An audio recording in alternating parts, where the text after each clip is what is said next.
하나님께서 우리들에게 주시는 말씀은 사도행전 2장 42절에서 47절 말씀입니다. 사도행전 2장 42절에서 47절 말씀 찾으셨으면 한 목소리로 같이 읽겠습니다. 그들이 사도의 가르침을 받아 서로 교제하고 떡을 떼며 오로지 기도하기를 힘쓰니라.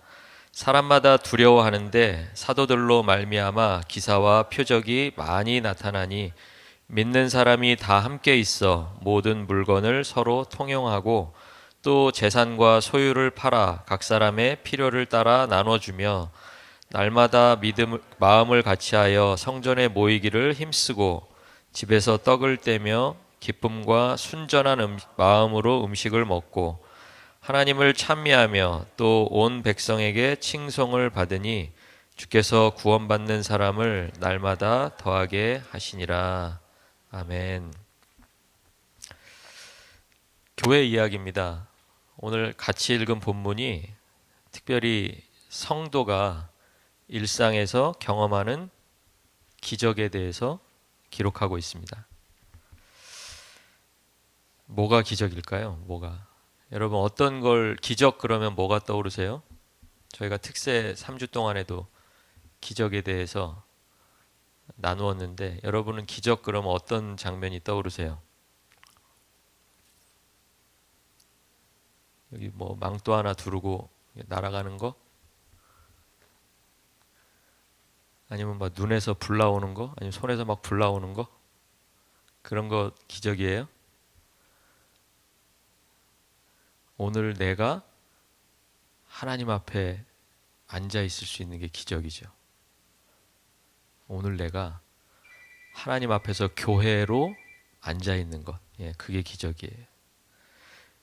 오늘 성경이 첫 번째 기적을 뭐라고 이야기하냐면 믿는 사람들이 다 함께 있는 것을 기적이다라고 이렇게 이야기합니다. 믿으면 같이 있는 거 아니야? 믿는 사람들은 믿는 사람들끼리 얼마든지 뭉칠 수 있는 거 아니야? 이렇게 생각하시겠지만 믿음을 가졌다고 하면서도 우리는 여러 가지 이유들 때문에 함께하지 못할 때가 너무 많다는 거예요. 여러분 한번 생각해 보세요. 믿음은 같은데 서로 생각이 달라요. 그럼 생각이 다른 사람과 같이 하기가 참 어렵죠. 또 어떤 사람과 같이 하기가 어려워요? 살아온 배경이 또 너무 다르면 또 그게 함께 할 수 없는 이유가 되기도 합니다. 뭐 복잡한 거 따지지 않아도 그냥 좋아하는 것만 하나만 틀려도 나는 이걸 좋아하는데 저 사람은 저걸 좋아해. 그럼 같이 하기가 좋을까요? 나쁠까요? 쉬울까요? 어려울까요? 어렵죠. 왜? 나는 내가 좋은 거 하고 싶으니까. 저 사람은 저 사람 좋은 거 하고 싶을 거니까. 생각이 다르고 배경이 다르고 취향도 다르고 우리는 각자가 하나하나 맞춰보면 볼수록 다 다른 사람이잖아요. 여러분 같은 사람을 여러분이 살면서 만나보신 적 혹시 있으신가요?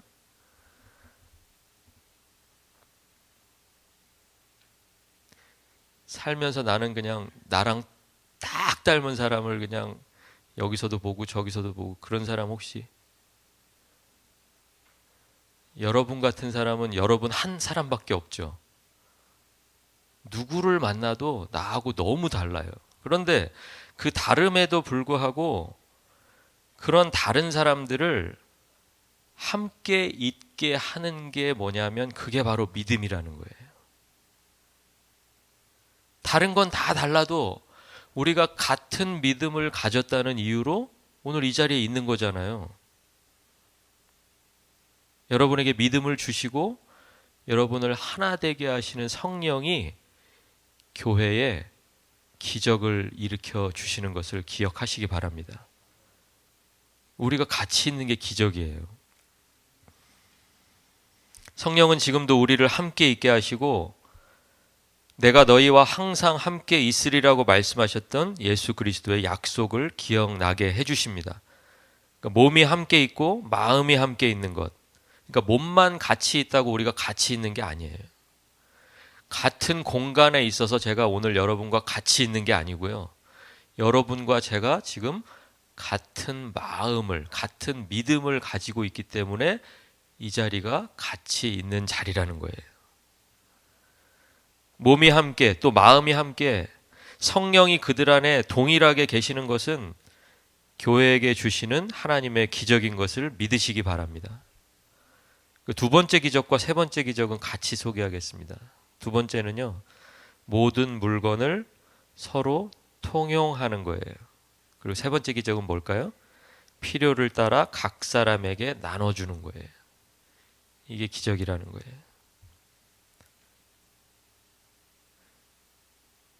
강조점이 물건에 있지 않습니다. 모든 물건, 그러니까 우리는 물건에 집중하는데 물건에 집중하기 전에 어떻게 이런 일들을 할 수 있느냐를 생각해 보면 어떻게 할 수 있어요? 옆에 있는 사람이 일단 내 마음에 들어와야 돼요. 그렇죠? 옆에 있는 사람이 내 마음에 들어와서 그 사람의 뭐가 보여야 돼요? 뭐가 보여야 될까요? 그 사람의 내 안에서 그 사람의 결핍이 보여야 돼요. 아, 저 사람은 이게 부족하구나. 결핍이 보인다고 다 끝나지 않아요, 거기서? 우리 결핍 보면서도 그냥 지나칠 수 있잖아요. 아, 없네, 쯧쯧쯧 하고 이렇게 지나칠 수가 있단 말이에요. 그런데 그냥 지나치지 못하는 것은 왜 그렇게 되냐면 그 사람이 뭔가가 부족한데 이 부족한 것은 저 사람의 문제인데 그게 누구의 문제가 될 때? 나의 문제가 될 때. 부족한 건 저 사람인데 왜 내가 마음이 아프냐고요. 여러분 그럴 때 있잖아요. 문제는 저 사람인데 그 문제가 막 내 문제가 돼가지고 내가 막 나와서 막 기도하고 막 이럴 때가 있잖아요. 이럴 땐 있다고 해야 설교가 매끄러워져요. 없는 것처럼 이렇게 딱 버티고 계시면 저도 힘들어요. 저 사람이 부족한 건데 저건 저 사람의 문제인데 왜 내 마음이 아프냐고요. 그 아픈 마음을 누가 주시냐라는 거예요. 누가? 하나님께서 우리에게 그 마음을 주셔서 저 사람의 문제가 그냥 그 사람이 알아서 해결하고 좀 더 열심히 하면 나아지겠지라고 나는 뒤돌아서는 그런 문제가 아니라 내가 해결해 주어야 하는 나의 문제, 공동체가 같이 아파야 하는 공동체의 문제가 될 때 이 기적이 일어난다라는 거예요. 그래서 교회가 돌보기 시작합니다. 교회가 나누기 시작합니다. 그게 기적이라는 거예요. 교회 말고는 이런 일을 행할 수 있는 공동체가 없어요. 어디서 이런 일을 해요? 내가 아픈데 그 아픔을 막 자기가 아프다 그러고 자기가 끌어안고 자기가 기도하고 자기가 열고 나누고 베풀고 하는 그 일을 누가 감당하냐고요. 그 일은 교회밖에는 할 수 없는 일이죠. 교회는 돌보는 일, 나누는 일을 통해서 기적을 경험하는 공동체인 것을 믿으시기 바랍니다. 그러면 이제 우리가 여기서 생각해 봐야죠. 뭐를 생각해 봐요? 우리는 과연 그러면 어디까지 돌보고 어디까지 나누어야 할 것인가? 여러분 어디까지 돌봐야 될까요? 어디까지 나누실 수 있어요? 여러분 지금 내 마음 같아서는 나누는 범위가 딱 우리 식구, 그렇죠? 나누는 것도 내가 갖고 있는 것 중에 내가 안 쓰는 거. 안 쓴다는 얘기는 뭐예요? 나도 필요 없다는 거죠. 근데 그런 걸로 나누고 도왔다면 이걸 누가 넓혀 주실까요? 이걸 하나님이 넓혀 주시는 거예요. 하나님이 넓혀주시니까 어제까지 내 거였는데 이건 나의 소유였고 나의 필요를 위해서 꼭 내가 가지고 있었어야 되는 건데 그 마음이 바뀌는 거예요. 아, 이게 저 사람에게 가 있어야 더 좋겠구나. 그 사람의 필요가 채워지겠구나. 이 사람이 더 자유하겠구나. 이 사람이 더 하나님 앞에서 그 은혜를 감사하고 찬송할 수 있겠구나. 그러니까 내 소유라고 주장해서 얻을 수 있는 유익보다 내 소유가 아니라고 해서 얻을 수 있는 유익이 더 큰 걸 아니까 그때부터 나누는 거죠. 범위가 넓어지는 거예요. 우리 가족만 돌보던 사람이 우리 가족 밖에는 누가 있지? 교회 안에서만 섬기던 사람이 이 교회 밖에는 누가 있는지 그 마음을 오늘 하나님께서 저와 여러분에게 주실 줄로 믿습니다. 네 번째 기적은요, 날마다 성전에 모이기를 힘쓰는 기적입니다. 날마다 성전에 모인다고 하니까 교회에 모이는 시간을 더 촘촘하게 막 만들고 월, 화, 수 뭐 이렇게 해서 매일 교회에 오고 이걸 생각하시기가 쉬운데요. 이게 장소가 아니라는 거예요. 장소로서의 성전에 가는 게 목적이 아니었어요. 이 사람들은 날마다 성전에 모이기를 힘쓰는 이유가 성전에 출석하는 게 목적이 아니었다고요. 여러분이 주일에 나오시는 이유는요, 출석이 목적이 아닙니다, 여러분. 뭐가 목적이에요? 하나님을 예배하는 게 목적이에요. 그렇다면 장소가 달라져도 여러분이 예배할 수 있다면 여러분은 그곳에서 성전되는 것을 믿으시기 바랍니다. 여러분이 성전에 모이기를 힘쓴다는 이 말은 각자가 성전으로서 모인다는 거예요. 각자가 성전으로서 살아간다는 거예요. 여러분이 성전이고 제가 성전이면 성전과 성전이 모이면 어떤 일이 벌어져요? 어떤 일이? 그리스도 안에서 한 건물로 연결이 되어져 가죠. 그런데 그때 중요한 게 하나 있습니다. 46절에 보시면 날마다 마음을 같이하여 성전에 모이기를 힘쓰고, 성전에 모이는 일 이전에 뭐가 있었어야 돼요? 마음을 같이 하는 일이 있어야 돼요. 마음을 같이 하는 일. 두 사람을 한번 생각해 보세요. 그냥 쉽게 남편과 아내 이렇게 생각해 볼게요. 두 사람이 마음을 같이 한다는 거는 남편을 따라간다는 걸까요? 아내를 따라간다는 걸까요? 아내들은 속으로 아내를 따라와야 가정이 편하지 이제 이렇게 생각하실 거고요. 남편은 그래도 남편이 가장인데 뭐 이러면서 마음이 하나 됐다는 거는 어떤 한 사람의 마음을 따라갔다라는 뜻이 아니에요.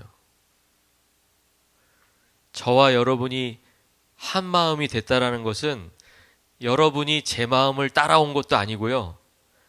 제가 성도들을 따라가야 좋은 거니까 성도들의 마음을 따른다는 뜻도 아니에요. 여러분 이거 잘 기억하셔야 돼요. 우리가 마음을 같이 했다는 것은 서로가 합의가 돼서 마음이 같아졌다는 뜻이 절대 아니라고요. 그럼 뭘까요? 각자가 자기 마음은 버리고 그 마음에 그리스도의 마음을 품은 거예요. 그때만 우리는 마음이 같이 될 수 있어요. 여러분 한번 지금까지 살아왔던 시간들을 자세히 한번 기억해 보세요. 사람하고 사람하고 만나서 마음을 같이 했던 적이 있었던가? 잠깐은 그렇게 하는 것처럼, 잠깐은 누가 양보해주면 그렇게 되는 것처럼 보였지만 조금만 시간이 지나면 사람의 마음은 같이 하기보다는 저 사람과 나와의 차이점을 찾아내고 다른 점 때문에 같이 할 수 없다고 이야기하고 서로 갈라서고 나뉘고 그렇게 하다 끝나요. 그런데 어떻게 이 사람들은 날마다 성전에 갈 수 있었냐라는 거예요. 날마다 어떻게 성전으로서 살아갈 수 있었냐라는 거예요. 그건 그 사람들이 각자의 마음을 다 버린 후에 그리스도의 마음으로 살기로 작정한 후에 경험했던 기적인 것을 기억하시기 바랍니다. 그러면 우리도 마찬가지예요. 목사의 마음을 알려고 하지 마세요. 맞추려고 하지도 마세요. 저도 여러분 마음 안 맞출 거예요. 우리에게 중요한 건 뭐다? 우리가 그리스도의 마음을 품을 수 있느냐 없느냐 그거예요. 그리스도의 마음으로만 우리는 하나 되는 거예요. 내가 왜 저 사람과 하나 되지 못하지? 시간이 지났는데도 왜 여전히 하나 됐다는 느낌이 안 들지? 여러분 마음을 들여다보세요.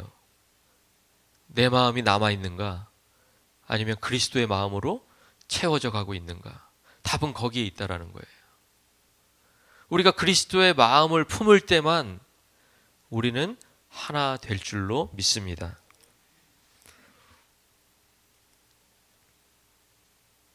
다섯 번째 기적은 떡을 떼는 기적인데요. 이 떡을 뗀다는 것은 단순한 식사 자리가 아닙니다.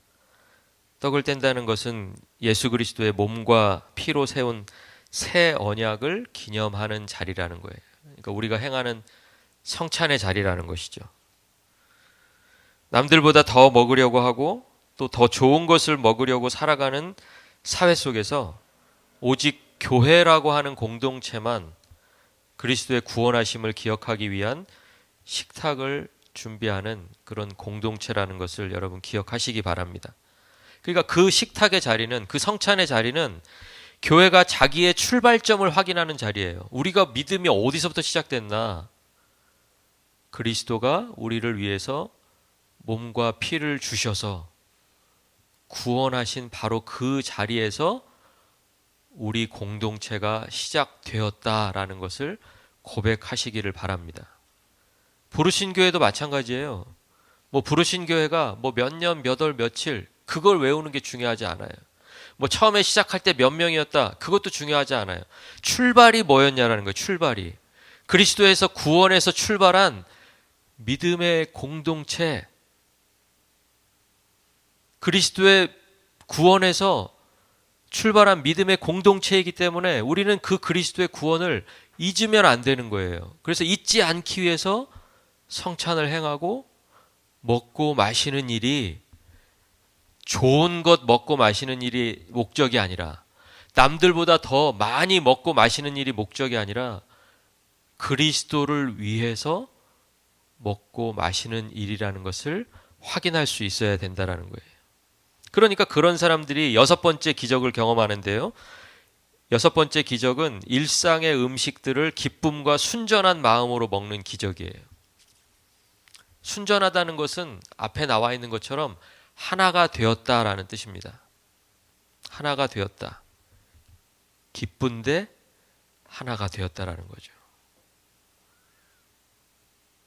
여러분 살아온 인생을 되짚어 보면 여러분의 식탁이 꼭 즐거운 자리만 있었던 것은 아니에요.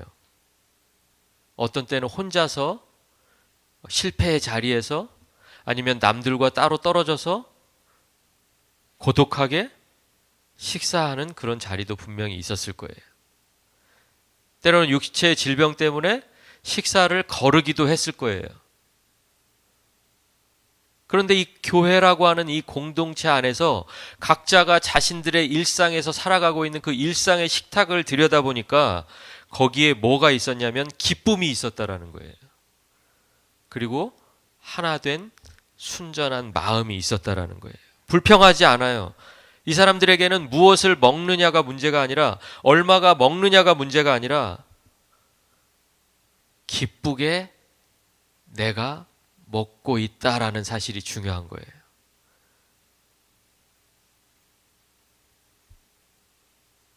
하나님의 구원받은 사람으로서 하나님이 오늘도 새 삶을 허락해 주셔서 오늘도 일어나게 하시고 오늘도 이 식탁을 대하게 하신 그 감사함으로 이들이 일상을 살아갔다라는 것이죠. 불평하지 않고 장래의 소망을 바라보며 감사하는 공동체, 그 공동체가 바로 교회인 것입니다. 마지막 기적은 하나님을 찬미하는 기적입니다. 살다 보면 우리들이 찬양을 잊어버릴 때가 있죠. 찬양을 보통 어떤 때 잊어버리나요? 우리가 삶이 어려우면, 어렵지는 않은데 또 바쁘면, 하나님 찬양하는 일을 잊어버려요. 그런데 하나님의 은혜를 기억하는 공동체는 하나님을 찬미하게 됩니다. 우리가 은혜를 기억하지 못하면 어느새 우리의 입술에서 찬양이 약해지다가 사라져요. 오늘 저와 여러분이 기억해야 되는 은혜는 무엇인가요? 하나님이 나를 살리셨다는 은혜인 것이죠. 우리가 그것을 기억할 수만 있다면 상황이 아무리 어려워도, 내가 육체에 아무리 고통을 겪어도, 정신적으로 어려운 상황 속에 놓여도 하나님이 나를 살리셨고 또 앞으로도 이끌어 가실 것을 믿으면서 하나님을 찬미하게 되는 것을 기억하시기 바랍니다. 모든 상황이 하나님의 은혜인 것을 믿고 이들은 하나님을 찬양했습니다. 교회가 경험하는 예배와 일상은 어느 것 하나 기적 아닌 것이 없었습니다.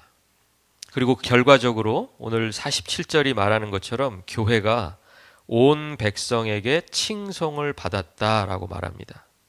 이 말을 좀 쉽게 풀어보면 교회가 온 백성의 마음을 얻었다, 이 말입니다. 마음을 얻었다라는 거예요. 그러니까 이 문장을 읽으면서 여러분이 아까 제가 말씀드렸던 그 범위, 어디까지 넓어져야 할 것인가? 교회 안에서 공동체를 같이 섬기는 사람의 마음을 얻었다라고 지금 성경이 말하는 것이 아니라 누구의 마음을 얻었대요? 온 백성의 마음을 얻었대요. 그러니까 온 백성이면 거기에 당연히 누가 있겠어요? 안 믿는 사람이 있을 거 아니에요. 안 믿는. 믿지 않았던 사람인데, 감사가 없었던 사람인데, 은혜를 모르고 살아갔던 사람인데 어느 날 그 사람의 마음을 교회가 얻었다라는 거예요. 그러니까 그 얻은 사람이 어떻게 되겠어요? 하나님의 구원을 경험하게 되는 것이죠. 우리가 세상 사람들의 마음을 얻을 때 하나님께서 그곳에서 구원의 역사를 행하실 줄로 믿습니다. 교회가 하는 일이 그거라는 거예요. 교회가 앞에서 경험했던 그 수많은 기적들은 그냥 우리만 좋은, 이런 기적 주셔서 너무 좋다, 감사하다, 여기서 그치는 기적이 아니라 그 기적을 통해서 결국 어떻게 되는 거예요? 누군가의 마음을 내가 얻을 수 있는 거예요. 기적은 그 자체가 목표가 아니라 구원이라는 최종 목표가 있다는 것을 기억하시기 바랍니다. 구원하시는 하나님의 계획 속에 교회된 여러분이 그 안에 있는 거예요. 하나님이 여러분을 사용하시는 거예요. 아까 우리가 찬양으로 고백했잖아요. 교회를 교회되게, 예배를 예배되게. 그 일을 위해서 하나님께서 저와 여러분을 사용하여 주시기를 주의 이름으로 축원합니다. 하나님의 구원은 멈추지 않습니다. 교회가 경험하게 될 기적도 멈추지 않을 것입니다. 주님이 구원받는 사람을 더하십니다. 누군가에게 더하시는 게 아니라 주님에게 더하십니다. 주님을 위해서 더하십니다. 이제 교회가 8주년을 감사하면서 새로운 시간을 하나님으로부터 받았습니다. 오늘 말씀을 통해서 초대교회가 가르치고 교제하고 떡을 떼고 기도하는 일에 진심이었던 것을 기억하면서 하나님께서 부르신 하나님의 교회된 내가 배우고 또 사랑하고 예배하고 전도하는 일에 전심을 다하면서 날마다 기적을 경험하실 수 있기를 예수 그리스도의 이름으로 축원합니다. 기도하겠습니다.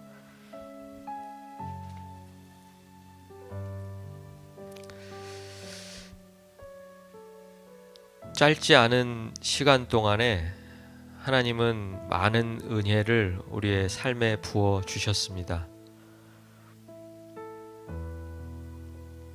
우리의 필요가 하나님의 공급하심으로 채워지는 기적을 경험하게 하셨습니다. 모일 수 없다고 생각했는데 하나님께서 성령을 통해서 하나 되게 하시고 하나로 모아주시는 기적을 우리가 경험했습니다. 우리의 마음으로, 우리의 의지로, 또 우리의 결정으로 살아왔던 과거의 시간을 뒤로 하고 예수 그리스도의 마음으로 우리의 마음을 채워 가심을 경험했습니다. 주님, 기적은 과거의 어느 한 시점에 우리가 한번 경험해 보는 것으로 끝나는 것이 아니라 앞으로 이끌어 가실 미래의 시간들 속에서 하나님께서 여전히 우리 삶에 보여주시는 기적인 줄로 믿습니다. 우리들이 그 기적을 날마다 경험하게 하셔서 하나님의 구원 계획 안에 내가 있음을 깨닫게 하시고 하나님이 사용하시고자 하는 대로 또 하나님 쓰시고자 하는 대로 나를 사용하시겠다고 말씀하시는 그 순간순간마다 우리들이 주님 앞에 대답하며 고백하며 발걸음으로 옮겨갈 수 있도록 주님 역사하여 주시옵소서. 이제는 우리의 의지로 우리의 판단으로 살아가는 시간이 아니라 지금까지 인도해 오셨던 그 하나님을 기억하며 또 앞으로 하나님의 백성들을 의롭다 불러주시고 영화롭게 하실 나를 불러주신 그 하나님을 기억하는 시간들 되게 하셔서 세상에서 자녀들이 살아가면서 아버지를 기억하게 하시고 또 아버지를 부르게 하시고 날마다 아버지 앞에 나가서 기도하고 예배하고 특별히 하나님을 찬양하는 자녀들의 삶이 될 수 있도록 주여 붙잡아 주시옵소서. 감사드립니다. 예수 그리스도 이름으로 기도드립니다. 아멘. 이제는 우리 주 예수 그리스도의 은혜와 하나님 아버지의 크신 사랑과 성령 하나님의 교통 역사하심이 오늘 이 예배 가운데 하나님이 나를 교회로 부르심을 기억하고 교회로서 경험해야 될 그 수많은 기적들 속에서 하나님의 구원을 향해 쓰임받기로 다짐하는 부르신 교회와 교회에 속한 가정들과 가정의 온 자녀들 위해 그리고 함께 기도하는 주의 성도들 위해 지금부터 영원토록 함께 계실지어다. 아멘.